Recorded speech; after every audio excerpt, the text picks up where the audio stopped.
Hello, this is Michelle Kozar for Sterling-Lancaster Community Television. Today we are in Charlton at the Silver Kingdom Renaissance Fair. Hi, I'm here at the Renaissance Fair with the co-director, and your name is? My real name is Gia Solner. And what is your fair name? My fair name is Mother Abbess Finn. I'm the only Jewish abbess you'll ever meet. Now, how many years has this fair been going on? This is our fourth year here. Fourth year. And is there anything new that you want to discuss about the fair this year, or things? We've had a few new performers this year. We have a lot of new vendors this year. We've had Inner Lotus that's just walking by. And we have Blackthorn Prince, which are new with us. And we have a lot of brand new vendors. A lot of them are veteran vendors with us. As you can see, Saxon Burns has been here since the very beginning. We took this fair from another group about 4 years ago. It was actually a LARP event, which is a live action role play group. And they were trying to do a Renaissance fair, and they asked us to take it over. And we looked into it and we said, okay, we think we can pull this off. And we're quietly growing, and we appreciate any and all community support that we can get. Well, it was a great event. We saw a lot of vendors. Right. We saw a lot of shows. Yeah, the nights, aren't they fabulous? Awesome. Which nights did you see? Did you see both? We just saw the 4 o'clock show, 3 o'clock show, 3 o'clock show. Yes. And we saw the cannons go up. Yes, the Pirates, the Primrose Pirates. They get really loud. Yeah, well, yes. they're awesome and entertaining. Yes, and educational. Very educational. Yes. And that's what this And we're fair's very about. kid-friendly, too, which is great. It is. We really try to strive for kids here because we want kids to enjoy the magic of the fair and, enjoy the day and not worry about, things that are actually going on in the real world. And we try to take that away from people that are, going on in their daily lives. And I know there's a lot of stress right now, and this is just a little vacation. It's a couple days, and we try to make it reasonable and family friendly, and I think that's a good win-win. Absolutely. Well, I saw a lot of people having a great time, wearing fairy wings, wearing all sorts of great costumes. And could you tell me a little bit about these mugs that are sitting sure. here? I would love to tell you about our lovely mugs for sale. Actually, these mugs were made for us by Gray Fox Pottery out of U.S. I think they're out of New York. We only have a few colors left right now, but these were made limited just for us, and they're all hand painted. And they have our logo, which was made by our pal Eric Hammond Art in Florida. Actually, the symbols on the logo, I don't know, it's kind of hard to see here, but on the tote bags you can see them a little clearer. You have Puss in Boots here, which was our mascot for our fair down at Winslowshire, which is no longer going on. That was done at an animal sanctuary. And then this is the Jester, who is our mascot for Hammond Castle, which goes on in the 3rd week of July. And Silver Kingdom is the helm and the unicorn. And we put Finn on the right playing guitar, and you have me playing flute on the left. So yes, my face is on a mug. So my mug is on a mug. Wait, never mind. Anyway, so we have different colors. They're $20 each, and they're hand numbered too. They are hand numbered, yes. So they are limited edition, and we only have a few left right now because we're at the end of the day. But we'll probably be here next year, and hopefully we can sell more mugs. Well, hopefully we will definitely see you next year if you decide to come here. It was a wonderful festival. Oh, great. We're so glad you guys came. And we really appreciate it. Thank you so much. Thank you very much. Hi, I'm here with Beth Washington from Moondragon Designs, and we're going to talk about some of her wonderful costumes that she's made. And Beth, could you tell me a little bit about them? The cloaks are a variation on a design, and I use various materials. Some of them are lined, some of them aren't. The clasps are all unique. Most of them are made by my friend Kate from Antigua Nueva. I do make some myself, but I like to design differences, so I actually have capes and cloaks that are also designs of my own. I'm a Project Runway fan, so I like to think that I'm a designer, but not, I'd make capes and cloaks. It's pretty simple. Okay.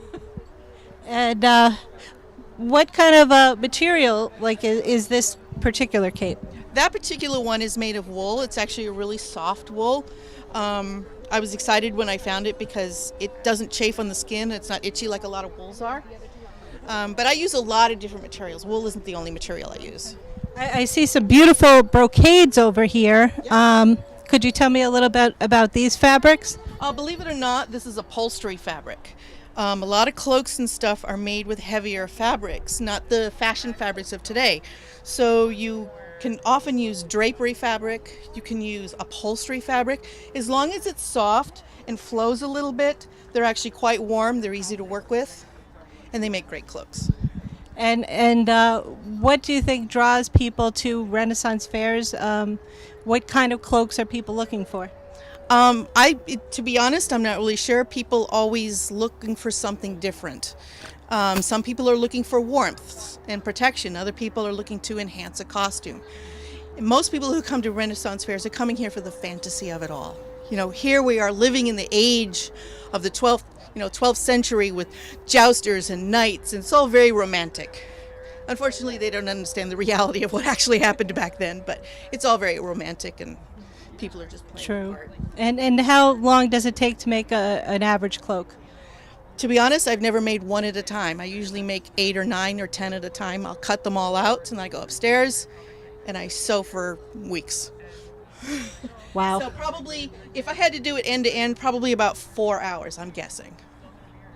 Well, I appreciate your time. I enjoy looking at these amazing cloaks. Thank you. And I hope people will stop. Do you have a website or? I do have a website for you, and it's www.moondragondesigns.com.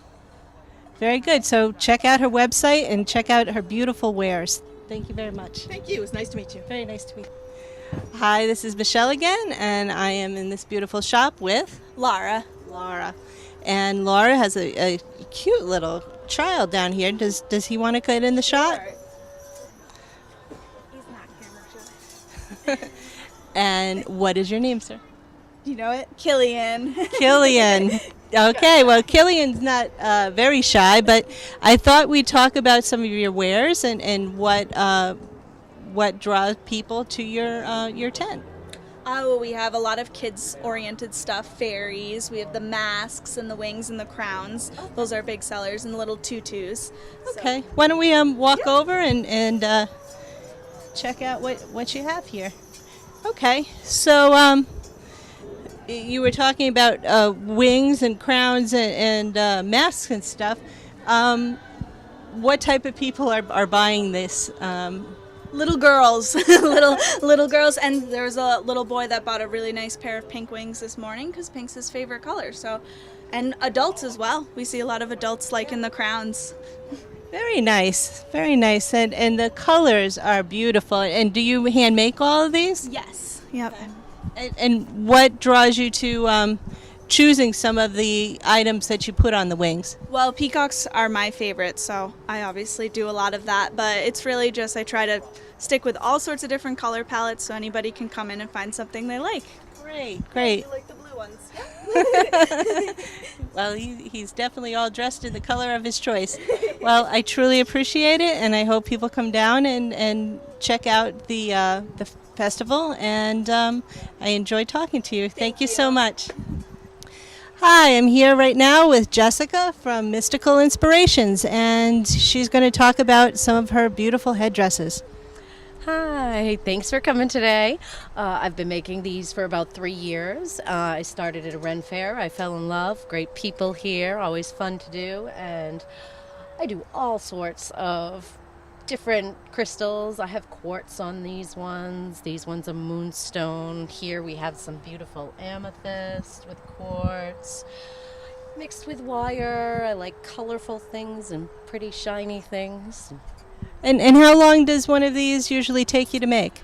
These take me anywhere from an hour to 3 hours to make one piece. Okay, and I noticed that the headdress that you're wearing, which is very beautiful, also has ear coverings. Oh, so these are actually separate. They come off, so I make like ears to look like elves or fairies. And again, different little stones on them. I have some down here with some rose quartz in them and anything shiny again and sparkly. So what you're saying is people that go to Renaissance fairs like things shiny and sparkly. We like shiny baubles. Okay, so you also have some beautiful rings over here. Could you tell me about them? I have everything from amethyst to obsidian to lepidolite and fluorite, and I love the healing properties of stones, so a lot of them are great everyday use. Like amethyst is great for headaches, and fluorite is amazing if you have arthritis. So I try to make jewelry that's functional and good for your health as well as beautiful. So they're dual-purpose jewelry. Well, that was very interesting, and you've been a wonderful host and guest. And so Thank you. Thank you for having me. I enjoy talking to you, and I hope to see you at the next fair. Thanks. You as well. Have a great day. Hi, we're at Fun Times Jewelry, and I'm here with Heather, and we are here with some beautiful jewelry wares, and I was hoping she can talk about them. Thank you. So this is actually my mom and my business, and we do most of everything we have is handmade. The two of us do a lot of Ren fairs.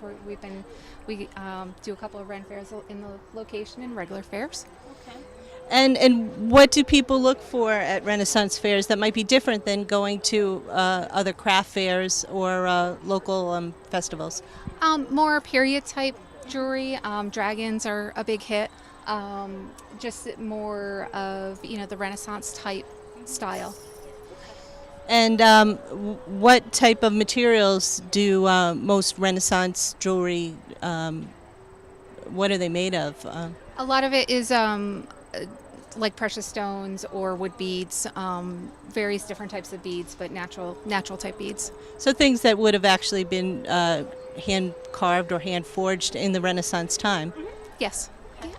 Well, I appreciate your time, and I hope you do well, and we're going to enjoy the fair. Okay. Thank you very much. You. Good morning. I'm here with Jonathan Scungio, and I'd like to ask him a little bit about his shop and his wares, and take it away. Well, basically, I'm a crafter of incense. I make scents. I make my own cone incense. I make my own stick incense. I do import some things from other countries because they have different ingredients that are not available here for me in our area. Regionally, things smell differently, so it's always good to have a variety of things, domestic as well as imported goods. I use a dipping process where I dip my cones or sticks for 24 hours. Let them dry for a week, dip them again, and then let those dry, so it takes a total of 2 weeks and 2 days for a finished product to come out. Well, that is a labor of love there. And I noticed you have different holders for the scents. Now, could you tell me a little bit about them, what they're made out of, and what you put in them? Sure. The brass is usually used for either charcoal or cone incense. Charcoal burns at a high temperature, so you want to make sure you have something that's shielded. That's why they have a little cup inside for the charcoal, so it doesn't break down the welds on the brass. Cone incense will be any flat surface. You want to have something that's going to have air holes. Oh, not that one. Air holes. Then you have a cone burner. This way you have oxygen to burn it with, so it doesn't just go out on you. Sure. The wooden ones are basically for both. You can put a cone in it or a stick in it. Always burn with them open, so that you don't get all carbon in your holes, and then your nice, beautiful wood finish is all, Yeah, all that messed wouldn't up. be good for But it. I usually burn them, and then I put it out after it's out. Then I close it and go get rid of the ashes with it closed. And these all have storage too. Wow, that's impressive. This Little is device the old mainstay for incense burners. They always like the coffin burners. It's a real affordable. Come in a lot of colors and styles. You can have dolphins, skulls, or just plain wood, or any color too. Sure. And you have some dragon ones there, I see. Were those hand carved, or do you know anything about them?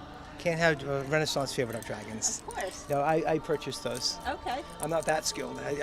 Only a couple skills at a time can I work on. So Sure. Wood carving is definitely not one of them. Well, you can't be good at everything, but I noticed that you have a lot of incense to choose from.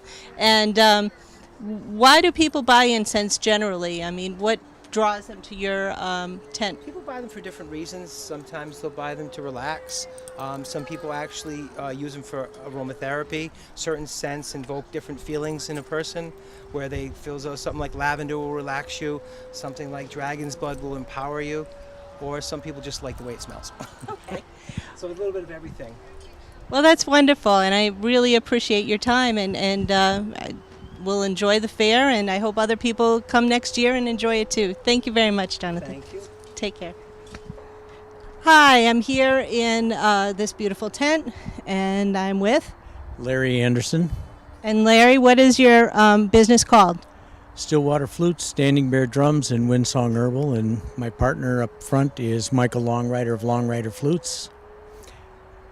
Go ahead. Okay, so why don't we discuss some of these items that we have out in your tent. And first off, I'm seeing a lot of crystals here. Could you tell me about them? Yeah, some of the crystals are healing crystals like the selenite here. And these are Michael's and Jackie's. There's quartz and rose quartz, which some people use in healing, others use as decoration and for a variety of different reasons. Okay, and some of these herbs that are on the wall to my right, what are they used for? Some of them are medicinal. There's some medicinal herbs there. Others are used for making teas. Some are used in what we call smudging in the Native American community, which is what the ones out front are used primarily for. Some are used in poultices, incense, and a variety of uses to them. Okay. So what do people seem to be gravitating to today? Some of the blended teas, and we've had a lot of people pick up the flutes and look at the flutes and play the drums. But it's been a nice weekend. A lot of people coming in and talking, but they're looking around before they buy. Sure. Well, there is a lot to look at, and you have a large variety of different things. Could you talk to me about some of these drums here? They're very interesting. Yeah, these are all, I make them all myself. These happen to all be covered in deer hide, and the rattles are elk rawhide, and they have different tones based on the size and how tight they're drawn. Okay. And I also do the big powwow drums. And these flutes here? Yeah, what are they made of? Oh boy. There's a variety of different woods there, from cabriuva, mahogany, walnut, oak, purple heart, maple, poplar.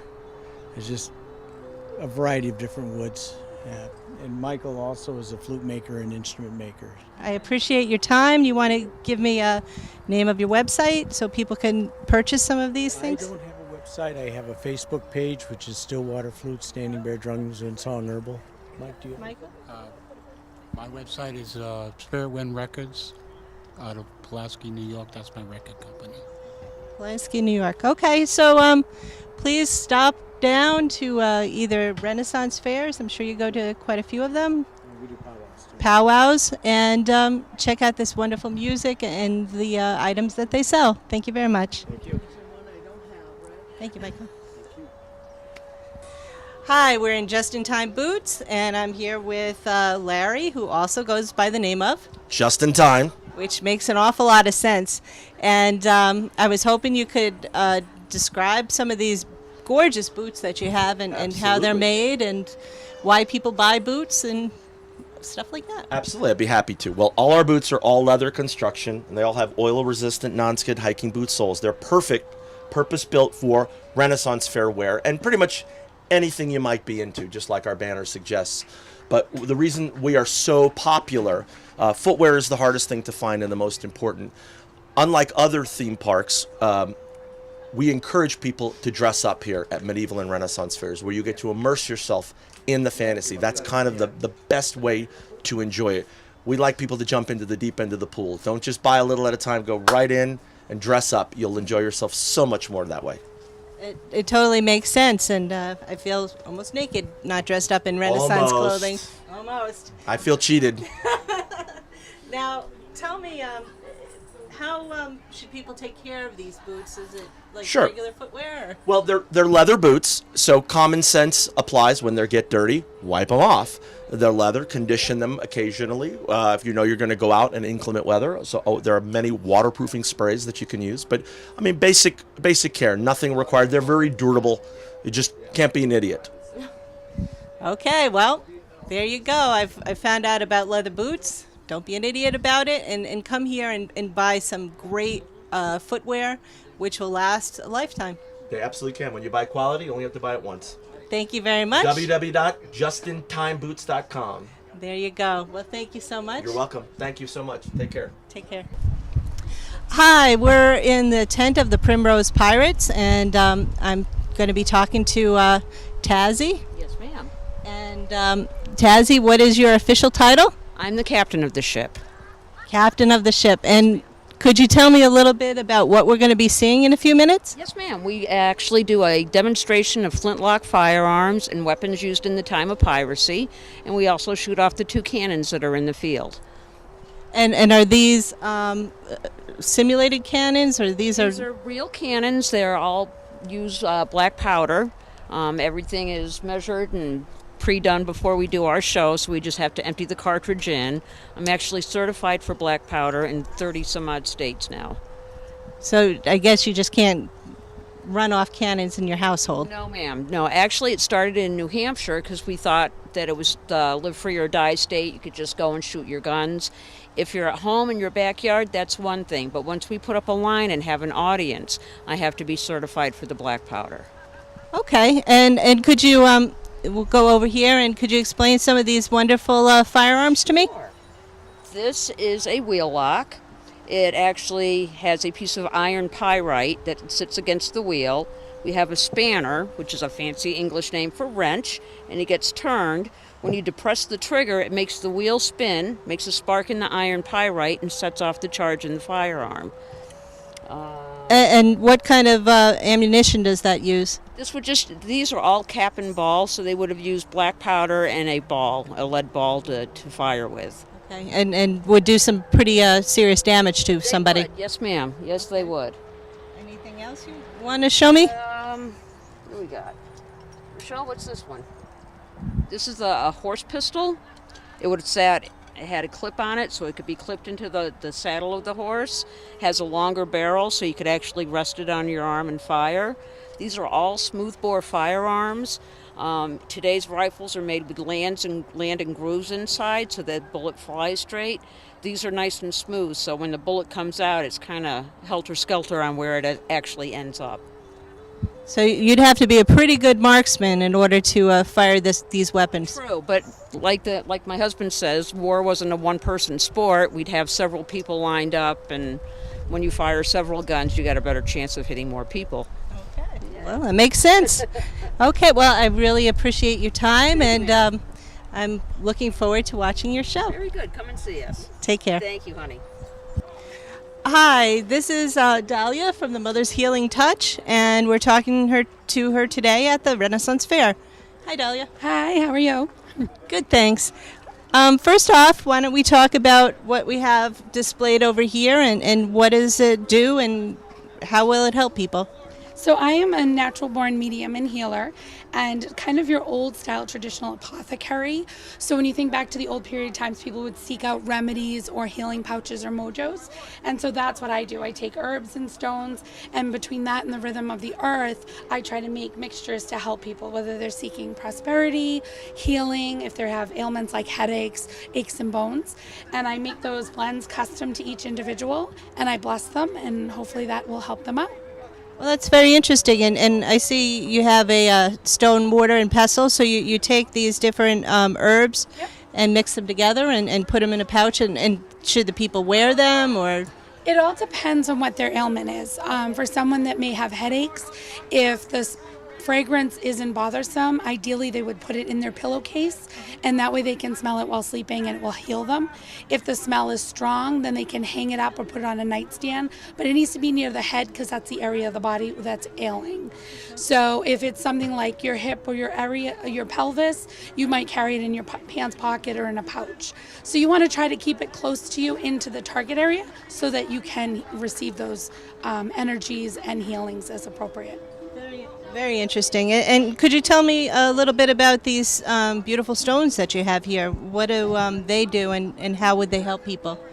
So stones are a direct mineral of the earth, and every stone comes from a different part. A lot of people will tie in the colors. So for example, purple or amethyst ties into your higher self. People who are looking for spiritual clarity, how to understand the divine nature. So you want to work between colors and where the stone comes from and how that heals. If I can point to you my baseline, which is my herbal sachets, and those are actually organic food edible herbs and long grain organic rice that prevent mold and mildew. And that's how I got started, where those can be heated up or chilled and applied directly to the area. And again, that ties in herbs and stones in blessed sachets. So I try to incorporate everything depending on someone's individual interest. Well, I appreciate it, Dahlia. I've learned a lot today, and hope to see you at the next fair. Thank you, and have a great time. Thank you. Thanks. Hi, I'm here with Pat, and he's going to tell me the name of his tent. The name of my tent and my business is Tintagels Gate. I have a shop in Athol, Massachusetts. We're a medieval, magical, and metaphysical shop. We teach spirituality, and we sell all types of weaponry and jewelry, clothing, any metaphysical stuff you might need too. So. Okay, could you show me some of the items that I'm seeing right here? Yes. Right here we have some Damascus blades, which is folded steel. You take two types of steel, a mild carbon steel and a higher carbon steel, and you heat them up and you fold them together with a hammer. You heat them up in a forge and you hammer them together, and they weld together. And that's why we have that beautiful design on the actual blade? Yep, they form this pattern. The light steel is the lesser grade carbon steel, and the darker steel is the higher carbon steel. And does Damascus forging or metal work, is it stronger than other metal work? It has a better temper to it because it has two grades of steel combined, two types. And I see some beautiful, what I believe is chainmail. This is called a coif, which is basically you wear it on your head. I don't know if it'll fit on my head. There's a trick to putting these on. You put your hand underneath and you wear it, and it helps protect you. When you wear a helm, it helps protect you from getting stabbed through. Because most people didn't die from actual getting limbs or things cut off. They died from getting cut and scratched because there wasn't no antiseptics. Well, there were some, but not widely used in battle. So some of these herbal remedies that you have out front and oils might have helped to clean and disinfect, but can't be chainmail. Yeah, nothing can back up. And what is this with the points on it? This is called a morning star, similar to a mace. Mm-hmm. A morning star is longer. If you have a mace, it goes from your hand to your elbow. If it's longer shaft than that, this piece right here, if it's longer than that, it's considered a morning star. It leaves a marvelous impression in one's head. I would imagine so. And you also have other knives and daggers and other things. Over on the other side, could you tell me what this young lady has in front of her? And she has fragrance oil in front of her. Fragrance oil in front of her, and then next to her is essential oil. The essential oils are the ones I have here. I bottle them. They're steam derivative. You take a plant and you use like a little mini still, and you mix water in it and you get steam, and what that does, it sucks the essence of it out, and whatever you have left that drips through it is actually considered the essence of the herbs and the plants. And a lot of them have metaphysical and medicinal purposes. Okay, so you would put that in some sort of diffuser, or Yeah, how you would can put it in the diffuser. You can also use it, like yesterday we had a young lady who had an issue with the heat. She wasn't feeling well, she got overheated. You take the peppermint oil and you put it in your temple, and you put it in the crown of your head, and it helps cool you down, helps bring the temperature down. Very interesting stuff. Very important to know, since this is a Renaissance fair. Yeah, old school stuff. Old school. Now, could you tell people, do you have a website, a Facebook, or? I have a website. It's Tintagels Gate. I also have a shop, brick and mortar store that has a Facebook page in Athol, Massachusetts, right downtown. Well, thanks. That was very good information, and you have a lot of customers here, so I think we should wrap up this interview. Thank you very much. Take care. Up against each other, both members of the ACL, which is the International League of the Fighting Sport. So I'm ready to be impressed, quite honestly. Yeah, the Armored Combat League is the local representation, and it's actually in this country. IMCF is worldwide. What you're going to see is the latest rendition of live steel sport fighting. Pardon me while I take a knee. Now you see the armor that we're wearing. You've seen the encampment we have set up over there. At the end of the show, our knights are going to come out amongst you and talk with you, take pictures, interviews. Also, if you could please feel it in your heart to give us a little donation to help us further our cause of educating the public about the medieval time periods versus Hollywood, it would be very much appreciated. Also buying spare maces. Buying spare maces and armor repair. Now, just an aside, my helmet that I was wearing today was specially made for me. That helmet alone cost $3,000. All right? Our health and life insurance that we have to do this for you folks is fairly expensive. The amount of training that we have to do is very intensive and, again, expensive. You hurt my face. I can't tell. I'll get it from you. Take your quarter. That's fine. Fighters appear to be ready. Father's prerogative.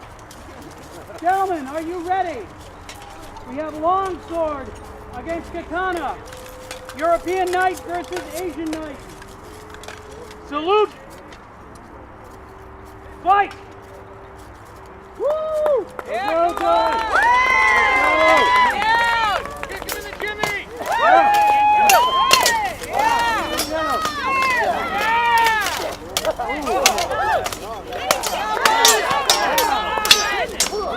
Now the whole point in a one-on-one duel in the Armored Combat League is how many points you strike on your opponent. Punching, armored weapons, hits, takedown, all count. And straight! This is almost a brawl, but it is a sword fight. Come on, Scott, you got this. Got it. Almost done it now. Go!